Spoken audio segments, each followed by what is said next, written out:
Il me ment, il me frappe, il me trompe, mais je patiente. Est-ce vraiment de la patience? Je vous propose d'en discuter dans cette vidéo.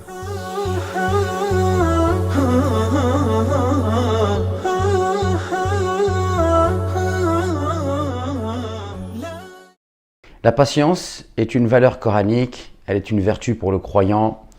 Il y a de nombreux versets dans lesquels Dieu nous appelle à la patience. Le poète nous dit, la patience a un goût amer, mais ses conséquences sont plus sucrées que le miel. La patience fait partie intégrante de la vie du prophète, alayhi salatu wassalam. C'est l'une de ses qualités. Il a patienté tout au long de sa vie avec les gens qui l'ont entouré. Allah subhanahu wa ta'ala demande aux croyants de faire preuve de patience. Il n'y a pas une chose que vous allez vouloir acquérir dans votre vie sans que vous n'ayez besoin de patience. Vous voulez apprendre le Coran, il va falloir vous armer de patience. Vous voulez changer votre comportement, il va falloir vous armer de patience. Vous allez vouloir maîtriser votre nafs, votre âme, il va falloir de la patience. Donc, il n'y a pas de doute, la patience est quelque chose d'exceptionnel.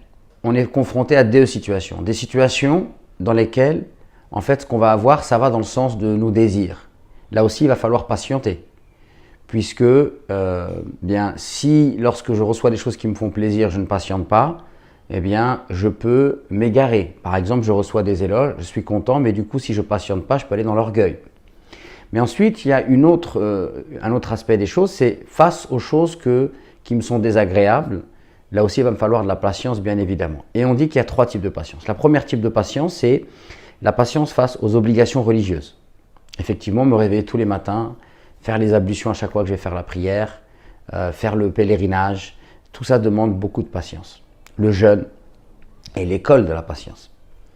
Ensuite, il y a la patience par rapport aux interdictions religieuses. Il y a un certain nombre de choses qui nous sont interdites et il va falloir une patience. Donc, dans le premier type de patience, c'est une patience active. Je fais des efforts, j'endure, je persévère.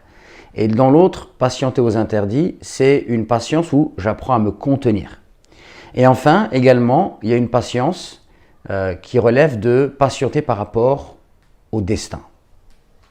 Je vais vivre un certain nombre de choses et donc je vais devoir patienter. Et c'est là, à mon sens, qu'il y a très souvent une confusion.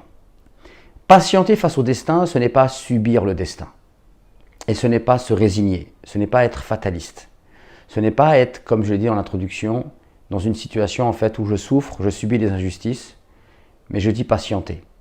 Et finalement, je reste sans rien faire et je suis dans une position passive. Il y a une grande différence entre la patience et la passivité. Alors justement, comment on peut faire la différence entre ce qui est réellement de la patience, donc ce qui est noble, et ce qui est finalement de la passivité, une forme de faiblesse, et comme je le dis, une forme de lâcheté parfois, l'expression de ma fragilité face à une situation qui me dépasse. Allah subhanahu wa ta'ala dit au prophète, au début de la prophétie, alors qu'il est insulté, d'accord, il reçoit une pression terrible. Allah lui dit « Wasbir ala ma yaqulun » Fais preuve de patience par rapport à ce qu'ils disent. Et là, en fait, la patience par rapport à ce qu'ils disent, ce n'est pas souffre. D'accord? La patience, ici, vous allez voir la suite du verset, ce n'est pas souffre. Ils t'insultent et puis finalement, souffre en silence. D'accord? Non, c'est pas ça. Fais preuve de patience, c'est-à-dire sois tellement fort et sois tellement sûr de ta mission que tout ce qu'ils vont dire sur toi ne t'atteint plus. Et qu'est-ce qu'il lui dit après Allah subhanahu wa ta'ala? Wasbir ala ma yaqulun wahjurhum hajaran jamila. Et écarte-toi, si je puis m'exprimer ainsi, d'un bel écartement. C'est-à-dire, mets de la distance avec eux, mais fais-le d'une belle manière. Et là, ici, vous avez l'expression coranique de la patience, même dans les difficultés, c'est-à-dire ne subis pas les choses, ne subis pas la vie. Si tu es dans une situation difficile, bats-toi pour la changer et fais de cette patience, non pas l'expression de ta faiblesse, mais l'expression d'une force qui te permet de prendre de la hauteur. Donc, barakallahu fikoum, surtout, pas de confusion entre la patience et la passivité face à des situations difficiles. La patience est noble, elle est coranique et c'est ce que nous devons rechercher. Barakallahu fikoum.